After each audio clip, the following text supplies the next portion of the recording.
नमस्कार, स्वागत है आपका हमारे विशेष कार्यक्रम हॉट टॉक में। हमेशा की तरह मैं और मेरे सहयोगी राजा शर्मा आपके समक्ष उपस्थित है। राजा भाई, स्वागत है एक बार फिर आपका।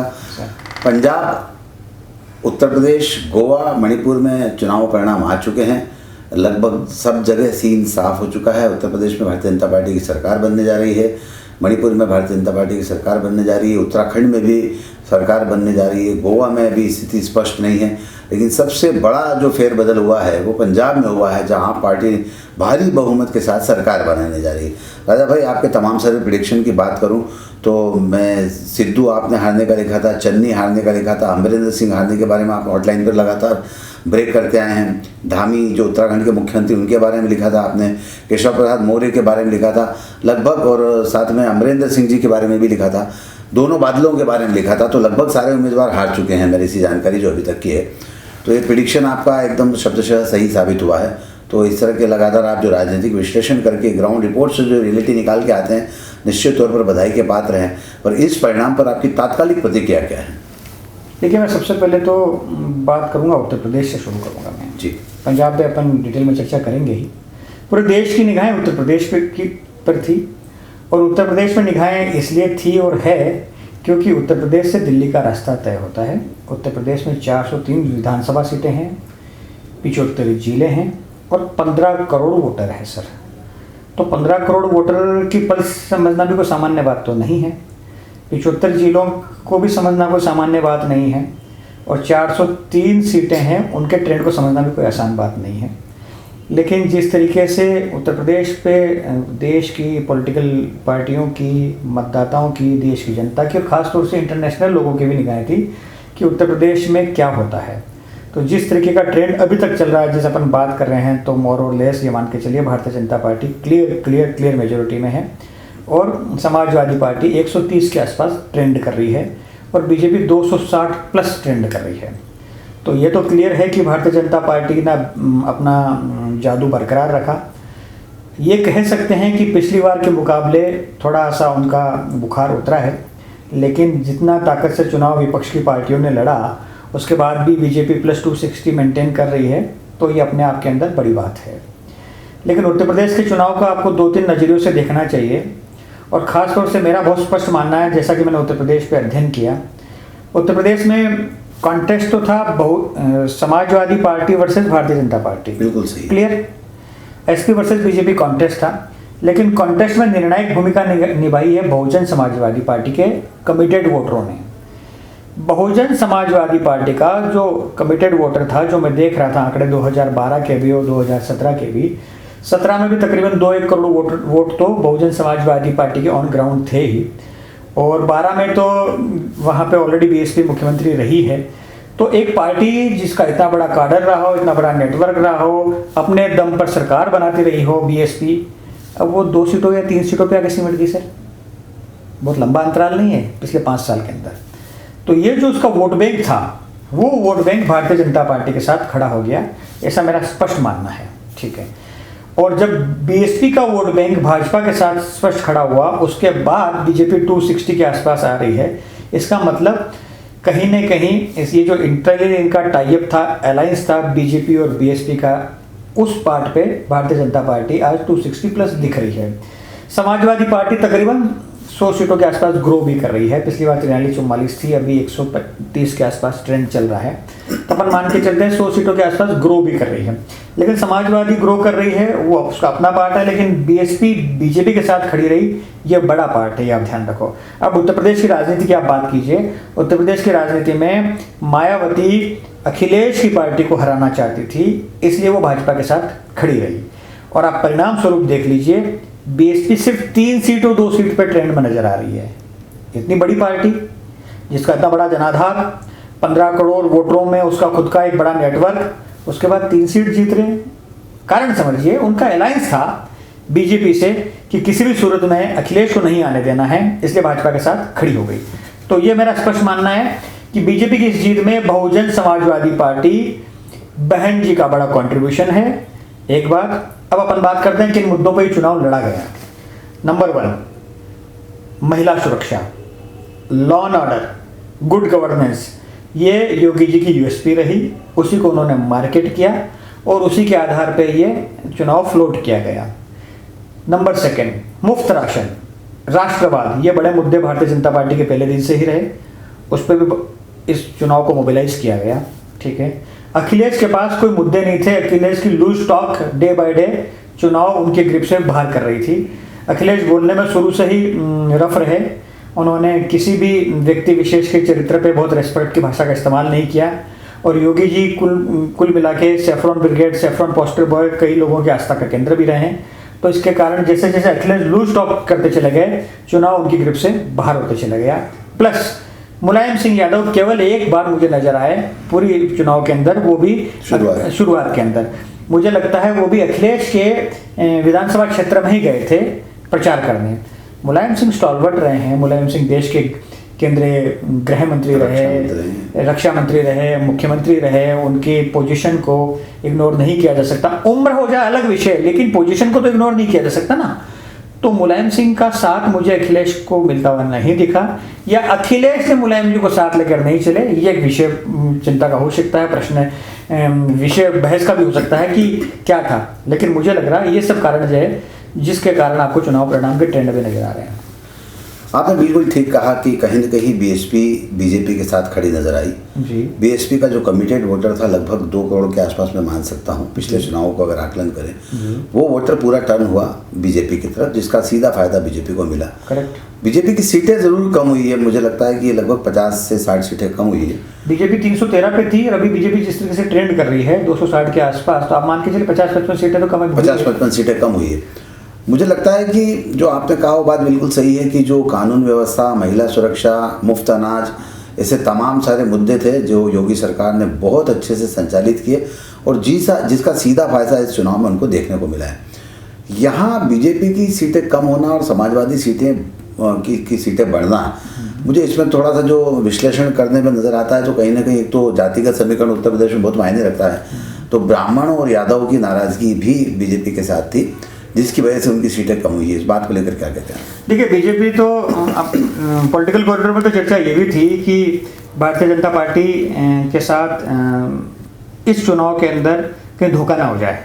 मतलब जिस तरीके का माहौल बनाया जा रहा था कि मेजोरिटी 225 के आसपास आके सरकार बनाएगी क्या, लेकिन जिस तरीके का ट्रेंड 260 प्लस आ रहा है, वो पॉलिटिकल इक्वेशन में arithmetics plus cast equation plus मुद्दे, ये तीनों चीज़ें मैटर कर रही थी उत्तर प्रदेश के लिए। उत्तर प्रदेश देश का एकमात्र ऐसा राज्य है जो सबसे बड़ा क्षेत्रफल में फैला हुआ है और सीटों के लिहाज से भी बड़ा है।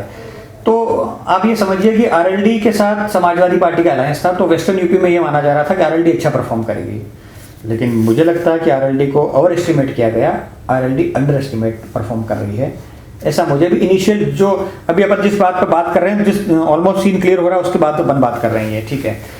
प्लस अपन बात करें समाजवादी पार्टी की खुद की तकरीबन 100 सीटें बढ़ती हुई दिख रही है, लेकिन समाजवादी पार्टी की सीटें बढ़ने के कारण हो सकता है कि उसमें 2-3 बड़े कारण रहे हो कि 5 साल जब व्यक्ति विपक्ष में रहता है तो कार्यकर्ताओं को ये बात समझ में आ जाती है कि यदि इस बार हमारी सरकार नहीं बनती है तो अगले फिर 5 साल 10 साल हमारा कोई ठोर ठिकाना नहीं रहेगा, इसलिए उन्होंने ताकत लगाई हो और ये सीटें बढ़ती हुई दिख रही है।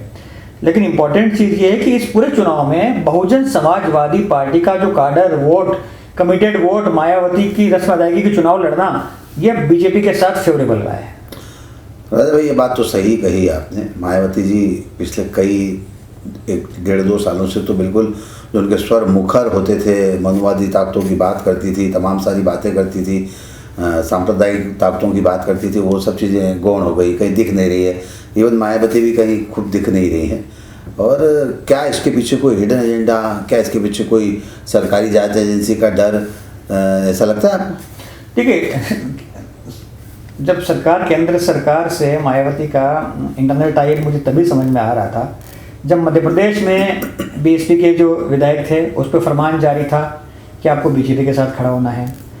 राजस्थान में शायद 6 या 7 विधायक थे बीएसपी के जो सरकार में शामिल थे, उसको लेकर भी मायावती का फरमान था कि आपको कांग्रेस के साथ नहीं रहना है।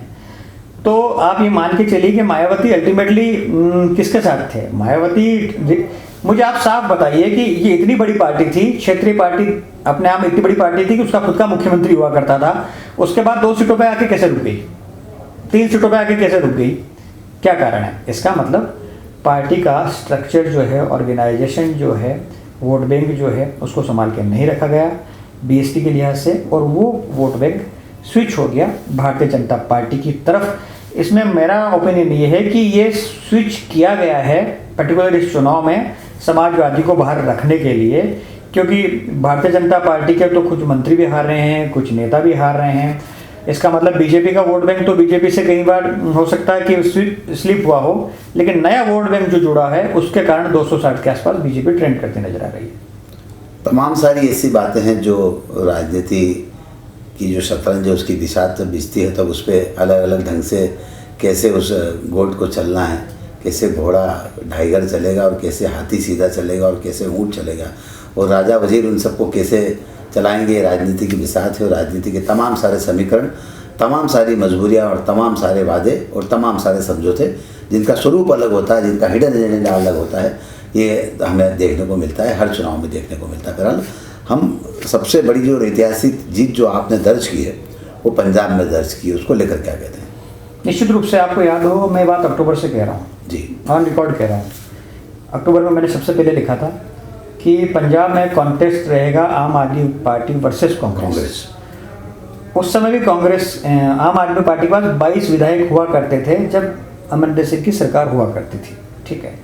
22 विधायक उस जमाने में भी थे। फिर इन 22 विधायकों के साथ आम आदमी पार्टी ने अच्छा परफॉर्म करना शुरू किया वहाँ पे, और अरविंद केजरीवाल का जो दिल्ली का मॉडल है वो अरविंद केजरीवाल पंजाब लेकर गए। अरविंद केजरीवाल का मॉडल एकदम क्लियर है कि अंडर प्रिविलेज जितने भी लोग हैं उनको चाहे सब्सिडी के रूप में, चाहे मुफ्त के रूप में प्रलोभन दिया जाए, उनको उस एजेंडे पर चुनाव लड़ा जाए।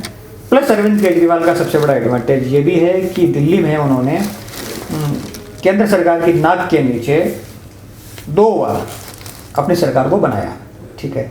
जब लोकसभा में बीजेपी जीत के आती है तब भी विधानसभा में अरविंद केजरीवाल दिल्ली में बनते हैं, और अरविंद केजरीवाल ने शिक्षा और चिकित्सा के क्षेत्र में उल्लेखनीय काम किया। ये दिल्ली इस बात की गवाही देती है सर। तो जब लोगों को ये लगने लगा कि इनको एक बार मौका दिया जाना चाहिए, उस लिहाज से 90 सीटों के आसपास इनकी टैली बता रही है कि 90 सीटें आम आदमी पार्टी, ये बहुत बड़ा मिरेकल है। योगी जी का आना मिरेकल नहीं है मेरी नज़रों में, ध्यान रखिएगा। इसलिए नहीं है कि योगी जी के पास तो केंद्र की सरकार ऑलरेडी थी।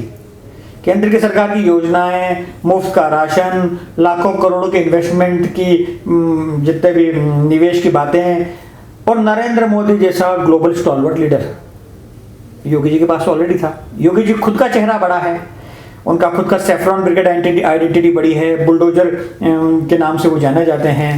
तो तमाम प्रकार की चीज़ें तो इफ्स एंड बट्स तो साथ में थी ना उनके साथ। लेकिन पंजाब के अंदर स्टेब्लिश कांग्रेस की गवर्नमेंट, स्टेब्लिश गवर्नमेंट को एकदम सिरे से खारिज कर दिया जनता ने, और आम आदमी पार्टी को जिस तरीके से हाथों हाथ लिया है सर, आंखों पे बिठाया, ये बड़ी बात है।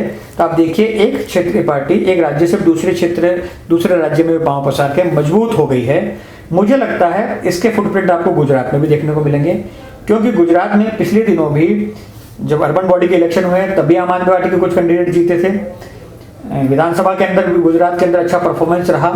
मुझे लगता है अब अरविंद केजरीवाल का नेक्स्ट टारगेट गुजरात होगा।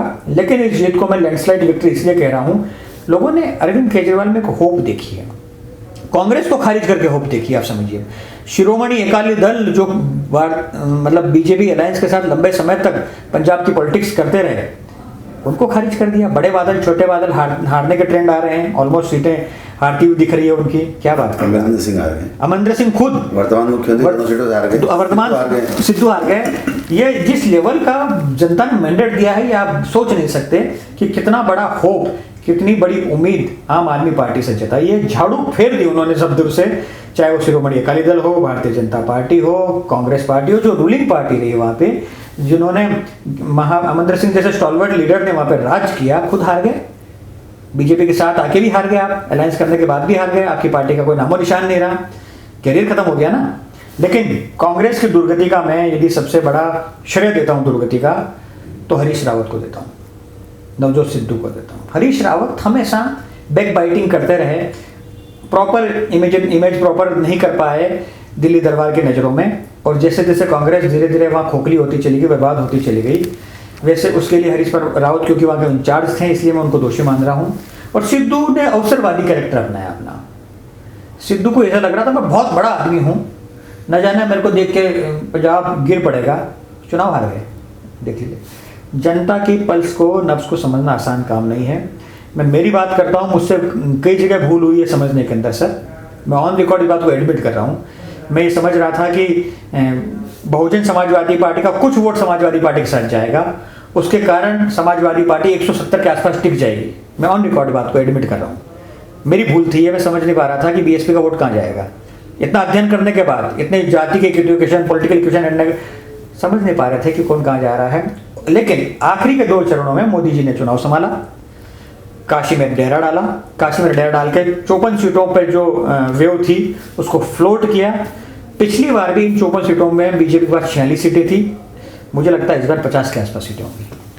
सही बात है। और जिस तरह से पंजाब में आप पार्टी ने सुपड़ा साफ किया है, उसको लेकर एक ट्वीट किया गया है। कप्तान सिंह सोलंकी जो भारतीय जनता पार्टी के संगठन महामंत्री रहे हैं, वरिष्ठ नेता रहे हैं, राज्यपाल रहे हैं, उन्होंने कहा है कि इस मॉडल पर सीख लेना चाहिए, पार्टी को समझना चाहिए कि किस मॉडल के तहत आप पार्टी ने काम किया है। आप पार्टी की विशेषता देखिए राजा भाई, आपने जैसे पहले कहा कि दिल्ली में भले ही लोकसभा में सारी सीटें भारतीय जनता पार्टी की आई, लेकिन विधानसभा के चुनाव में सुपड़ा साफ कर दिया उन्होंने वहाँ बीजेपी का, और यही सुपड़ा साफ उन्होंने पंजाब में भी करके दिखाया है। तो कहीं ना कहीं जो आप पार्टी की नीतियाँ, जिनका आपने भी डिस्कशन किया, स्वास्थ्य, शिक्षा और जो गरीब लोगों की योजनाएं, उस पर उन्होंने काफ़ी काम किया। एक बड़ा कारण यही निकल कर सामने आया। बिल्कुल, आम आदमी पार्टी डिलीवरेंस में विश्वास रखती है सर, और डिलीवरेंस अंडर प्रिविलेज लोगों को खास तौर से। शिक्षा और चिकित्सा में सर आप देखिए, सरकारी स्कूलों को प्राइवेट स्कूलों से बेहतर बना दिया दिल्ली के अंदर। मनीष सिसोदिया के जब परिवार में इंटरव्यू देखता हूँ, उनके परफॉर्मेंस देखता हूँ, तो मैं सब जगह कोट करता हूँ कि ये स्टडी की जानी चाहिए कि दिल्ली जैसे राज्य में, जहाँ केंद्र सरकार खुद सपोर्ट नहीं करती है, अड़ंगे डालती है, हर्डल्स पैदा करती है राज्य सरकारों के लिए, उसके बाद अरविंद केजरीवाल लड़ने में सक्षम है, वो व्यवस्थाओं से लड़ने में सक्षम है, व्यक्तियों से लड़ने में सक्षम है। और आप देखिए एलजी का रोल भी आपको मालूम है कि होम मिनिस्ट्री के इशारे पर चलता है, उसके बाद भी वहाँ परफॉर्म किया। और देखिए अरविंद केजरीवाल दिल्ली रहते हैं, पंजाब में उनका कोई बहुत लंबा चौड़ा समय व्यतीत नहीं किया हुआ है, वो मूल रूप से हरियाणा के रहने वाले हैं अरविंद केजरीवाल, मूल रूप से, ठीक है। लेकिन पंजाब में डिलीवरेंस की होप जता दी ना कि आने वाले समय में पंजाब में आम आदमी पार्टी गुड गवर्नेंस का बेहतर रोल मॉडल परफॉर्म करेगी। सर पंजाब बहुत संपन्न प्रदेश है सर, सामान्य नहीं है, वो अंडर प्रिविलेज वाले लोग नहीं है वहाँ पे, ध्यान रखिए आप।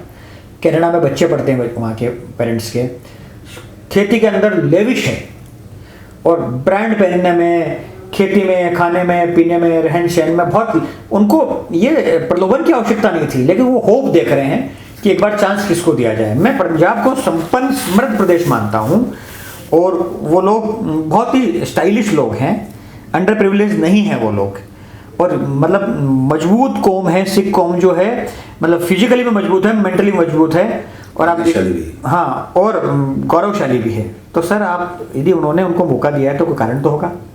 कांग्रेस को बेदखल किया, नरेंद्र मोदी जी भी तो देश के प्रधानमंत्री हैं, पंजाब में तो देश में ही आता है, क्यों नहीं मौका दिया भाजपा को? इस बार तो आप पूरी सीटों पे लड़े हो। Shiromani Akali Dal, born and bottom Shiromani Akali Dal Punjab की पार्टी है, क्यों नहीं चांस दिया आपको? इसका मतलब आपकी कथनी और करनी में अंतर है, उसको पंजाब ने एडमिट किया, और पंजाब ने आम आदमी पार्टी को मौका दिया। अगर हम राजनीतिक तौर पर बात करें, वहाँ के नेताओं की बात करें, तो नवजोत सिंह सिद्धू, आप बीजेपी के बाद कांग्रेस में आए और जाने माने क्रिकेटर रहे हैं, ग्लैमर उनका एक अपना अलग है। वहीं अगर हम भगवंत सिंह मान की बात करें, जिन्हें केजरीवाल पहले ही चुनाव के पहले ही घोषित कर चुके थे कि पंजाब के अगले मुख्यमंत्री वो होंगे, वो भी ग्लैमर की इंडस्ट्री से आते हैं, और कहीं ना कहीं लोगों की तरफ उनका झुकाव है। और मुझे ऐसा लगता है कि सिद्धू को लेकर, सिद्धू की जो एरोगेंसी थी, उनकी जो हठधर्मिता थी, जिस वजह से उन्होंने पंजाब में कांग्रेस में बिखराव किया, उसको लेकर भी मतदाताओं ने अपनी नाराजगी साफ जाहिर की, और बड़ा रोल केजरीवाल की नीतियों का जो उन्होंने दिल्ली में लागू की उसका रहा है। हम अगले उसकी तरफ बढ़ते राजा भाई, अगला प्रदेश हम उत्तराखंड लेते हैं, जहाँ पर ऐसा माना जा रहा था कि शायद बीजेपी की स्थिति खराब है, लेकिन वहाँ पर बीजेपी बहुमत की तरफ पहुँच चुकी है, और पार्टी ने वहाँ पर कैलाश विजयवर्गीय जैसे वरिष्ठ नेता, जो कि भारतीय जनता पार्टी के राष्ट्रीय महासचिव है, उन्हें भेज दिया था। पार्टी भी इस उम्मीद के साथ उन्हें भेजा था कि शायद वहाँ दिक्कतों का सामना करना पड़े, और लास्ट मोमेंट कुछ विधायकों को पार्टी की तरफ निर्दलीय विधायकों को अगर लाना पड़े तो उसके लिए प्रयास किए जाने चाहिए। तो शायद मुझे लगता है इसी वजह से उन्हें वहाँ भेजा गया होगा, पर पार्टी ने वहाँ एक अच्छा बहुमत हासिल कर लिया। इसको लेकर क्या कहते हैं आप? देखिए लेटेस्ट जो मैं आपको बताऊं कि जो मतलब मौर्य साहब, स्वामी प्रसाद मौर्य जो छोड़ के गए थे, योगी जी की कैबिनेट मंत्री थे जी, चुनाव हार गए हैं जी, ठीक है, बड़ी बात है कि चुनाव हार चुके हैं, ठीक है, जो मेरे पास अभी जानकारी आ रही है, ठीक है। आपने उत्तराखंड का जिक्र किया। उत्तराखंड, जैसे मैंने कहा कि हरीश रावत जो है वहाँ रावत में और दूसरे पॉलिटिकल लीडर्स में इनफाइटिंग बहुत रही। वह कांग्रेस की इनफाइटिंग का ही परिणाम है कि वहाँ पे उत्तराखंड के अंदर कांग्रेस वापस से रिपीट नहीं हो रही है। हरीश रावत जो है मतलब दिल्ली दरबार के कान फूकने में, कान में मंत्र देने वाले अच्छे राजनेता हो सकते हैं। परफॉर्मेंस पॉइंट ऑफ व्यू से उनका, पंजाब के प्रभारी थे उस लिहाज से भी, और उत्तराखंड के एक्स चीफ मिनिस्टर है उस लिहाज से भी, और उत्तराखंड के स्टॉलवर्ट लीडर है उस लिहाज से भी संभाल नहीं पाए। इनफाइटिंग बहुत थी कांग्रेस के अंदर, समझा नहीं जा रहा था कि किस तरीके से इसको संभाला जाएगा। चलिए अपन बात करते हैं। अब सब राज्य स्थानीय राजनेताओं पर डिपेंड हो गए। दिल्ली की लीडरशिप बताइए मुझे, जो किसी भी राज्य में अपना वजूद, जिनके कमांड, जिनका होल्ड और जिनके कहने पर सब कुछ होता हो। सोनिया जी दिल्ली दरबार में 10 जनपद के बाहर नहीं निकल पाती, स्वास्थ्य के कारण हो सकते हैं, उम्र भी हो सकते हैं, अन्य कारण भी हो सकते हैं।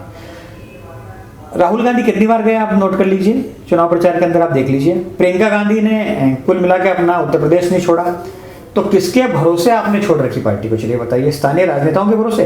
वो स्थानीय राजनेता आपस में लड़ रहे हैं तो परिणाम तो ऐसे ही आएंगे ना। जब आप ये समझ लीजिए कि आपके ऊपर की कोई लगाम नहीं है, कंट्रोलिंग नहीं है, कोई पॉलिसी नहीं है, तो फिर तो परिणाम ऐसे ही आना है। कमलनाथ एक भी चुनाव प्रचार कहीं करने गए हो तो बताइए आपके सामने। अशोक गहलोत कहीं चुनाव प्रचार करने गए हो तो बताइए। केवल सचिन पायलट गए, जहाँ तक मुझे ध्यान आता है। शायद उत्तर प्रदेश तो गए थे, पंजाब और गए तो मुझे ध्यान नहीं आ रहा है, ठीक है। तो सर आपने कारण पूछा है कि ये दुर्गति क्यों हो रही है कांग्रेस की, उसका कारण मैं बता रहा हूँ आपको कि कांग्रेस के पास ऊपर की लीडरशिप बताइए आप। बिल्ली के भाग का कहीं छींका टूट के सीटें मिल रही अलग बात है, वो व्यक्तियों को मिल रही होगी जो वहाँ चुनाव लड़ रहे हैं। कोई रीति, कोई नीति, कोई कमांड, कोई पॉलिसी बताइए आप। कांग्रेस के पास आज फुल टाइम अध्यक्ष नहीं है। क्या बात कर रहे हो आप? केयरटेकर अध्यक्ष के रूप में बैठी हुई इंटरिम अध्यक्ष है मैडम सोनिया जी। तो जब आप अध्यक्ष नहीं दे रहे हो, सब कुछ अपने पास ही रखना चाह रहे हो, तो कैसे काम चलेगा? मेरा बहुत स्पष्ट मानना है कि लीडरशिप का ज़बरदस्त संकट है कांग्रेस के अंदर, और इसी कारण स्टेब्लिश गवर्नमेंट जो थी वो गिर गई।